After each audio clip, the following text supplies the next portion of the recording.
Bapak Stephen. Ini Stephen Mandai atau bukan? Oh, Bukan, ini bukan saya, cuma namanya sama aja. Izin bertanya untuk tajam.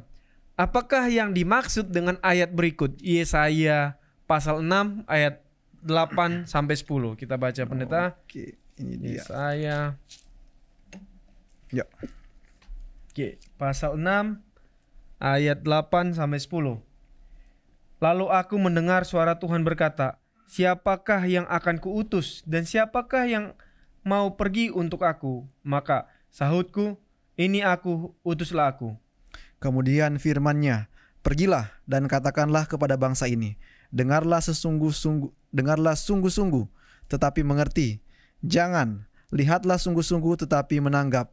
Jangan. Buatlah hati bangsa ini keras dan buatlah telinganya berat mendengar dan buatlah matanya melekat tertutup, supaya jangan mereka melihat dengan matanya dan mendengar dengan telinganya dan mengerti dengan hatinya, lalu berbalik dan menjadi sembuh. Demikian pendeta. Terima kasih. Jadi apa yang dimaksudkan dengan ayat itu? Iya, ini mungkin Itu pertanyaannya ya. Iya. Kira-kira apa yang dimaksudkan dengan ayat ini? Kita diskusilah dulu 2 menit, Jeffrey dan Stephen. Kalau dari 3 ayat ini pendeta seperti bertolak belakang dengan misi keselamatan, karena dibilang jangan mengerti, tutup mata. Itu juga mungkin jadi pertanyaan si penanya ya.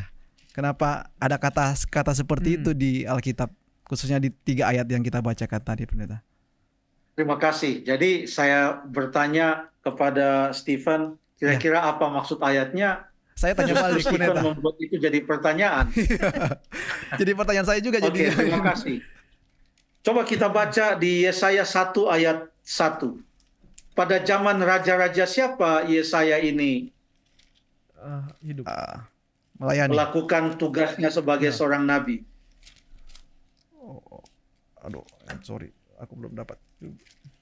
Yesaya, Raja Uzia, Pak Pendeta. Tuh, dibaca saja ayatnya. Oke.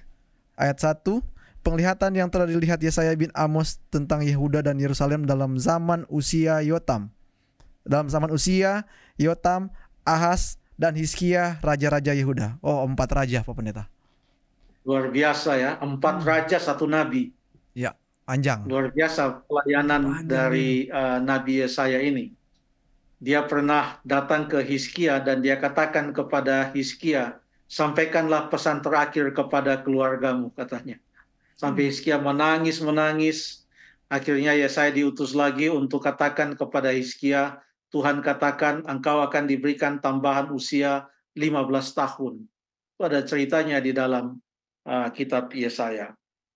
Jadi bangsa Israel adalah bangsa yang tegar tengkuk. Banyak nabi-nabi yang mereka bahkan bunuh. Mereka tidak mau mendengarkan Tuhan.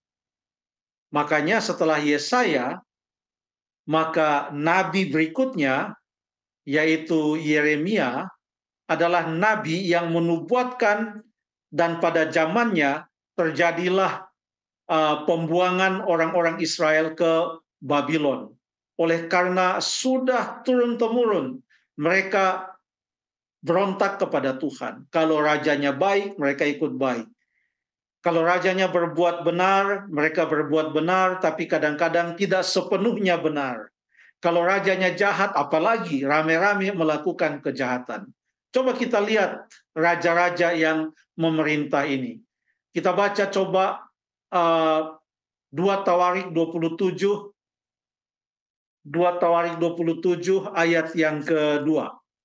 Tadi ada Uzia, ada Yotam. Coba kita baca 2 Tawarik pasal yang ke-27 ayat yang kedua. Ayat yang kedua. Ia melakukan apa yang benar di mata Tuhan, tepat seperti yang dilakukan Uzia ayahnya. Hanya ia tidak memasuki bait Tuhan, tetapi rakyat masih saja melakukan hal yang merusak. Baik, ayat itu mengatakan ayahnya Uzia melakukan kebenaran, melakukan yang benar. Anaknya yang bernama Yotam, dia melakukan juga yang benar, tetapi dia tidak pergi ke bait suci. Artinya tidak mengikuti upacara-upacara yang seperti Tuhan sudah atur untuk orang-orang Israel. Jadi tidak terlalu benarlah dia.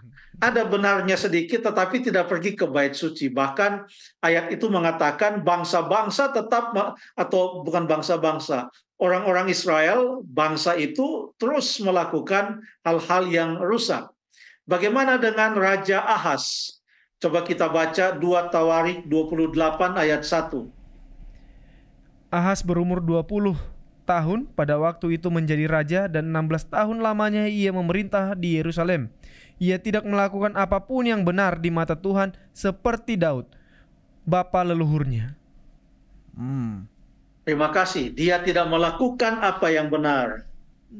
Hizkia banyak ceritanya di pasal yang kedua, pasal yang ke-32 dan 33, bagaimana Hizkia melakukan apa yang benar di hadapan Tuhan, tetapi pada waktu ia mendapatkan kesembuhan, dia merasa tinggi hati, ia melupakan Tuhan. Tuhan menegur dia bahwa dia akan dibawa ke pembuangan, tapi dia merendahkan hatinya. Ya, dia merendahkan hatinya. Mungkin kita baca di pasal yang ke-32 ayat 25 dan 26. 32 ayat 25 dan 26. Tetapi Hizkia tidak berterima kasih atas kebaikan yang ditunjukkan kepadanya, karena ia menjadi angkuh sehingga ia dan Yehuda dan Yerusalem ditimpa murka. Tetapi ia sadar akan kebaikan apa itu? Coba kita baca ayat yang ke-24. Pada hari-hari itu Hizkia jatuh sakit sehingga hampir mati. Ia berdoa kepada Tuhan dan Tuhan berfirman kepadanya dan memberikannya suatu tanda ajaib. Itu kebaikannya.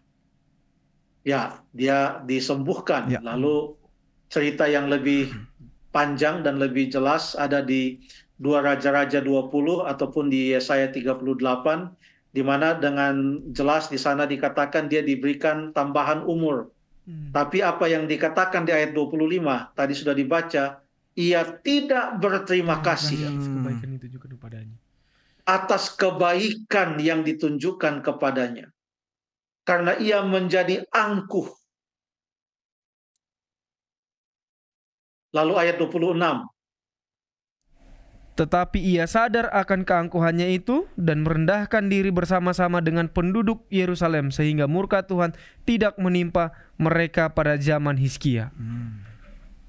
Walaupun tidak menimpa mereka pada zaman Hizkia, tetapi pada akhirnya toh orang Yehuda, orang Israel dibawa ke pembuangan. Setelah Hizkia ada anaknya di pasal 33, namanya adalah Manase, yang memerintah 55 tahun dia memerintah. Raja ini jahat luar biasa. Anaknya bernama Amon juga melakukan kejahatan. Tapi anaknya Amon atau cucunya Manase, Yoas, melakukan apa yang benar. Jadi raja-raja ini ada yang melakukan yang benar, ada yang melakukan yang jahat. Pada zaman Yesaya ada beberapa raja yang melakukan kejahatan dan bangsa itu tegar tengkuk, tidak mau mendengarkannya. Oleh sebab itu, Tuhan katakan kepada Yesaya, pergilah dan bernubuatlah. Dan Tuhan sudah katakan dengan sebuah ironi bahwa kamu mau bikin bagaimanapun juga, itu bangsa memang bangsa yang tegar tengkuk. Tetapi pergi dan sampaikanlah pekabaran yang akan kuberikan kepadamu. Lalu Yesaya bertanya, sampai berapa lama? Itu ayat berapa tadi waktu Yesaya bertanya, sampai berapa lama? Yesaya. Lalu apa jawaban Tuhan? Ayat yang coba kita baca ayat yang ke-11. Tadi kan sampai ayat yang ke-10 toh? Ya. Kita baca ayat 11. Kemudian aku bertanya, sampai berapa lama ya Tuhan? Lalu jawabnya, sampai kota-kota telah lenggang sunyi sepi, tidak ada lagi yang mendiami, dan di rumah-rumah tidak ada lagi manusia, dan tanah menjadi sunyi dan sepi. Terima kasih. Dia tanya, sampai berapa lama saya mau? Pokoknya kabarkan saja. Mereka mau keras kepala, mereka mau bagaimana, kabarkan saja. Ini menunjukkan kesabaran Tuhan justru. Demikian maksud daripada ayat itu. Bagaimana Tuhan mengutus Yesaya. Terima kasih.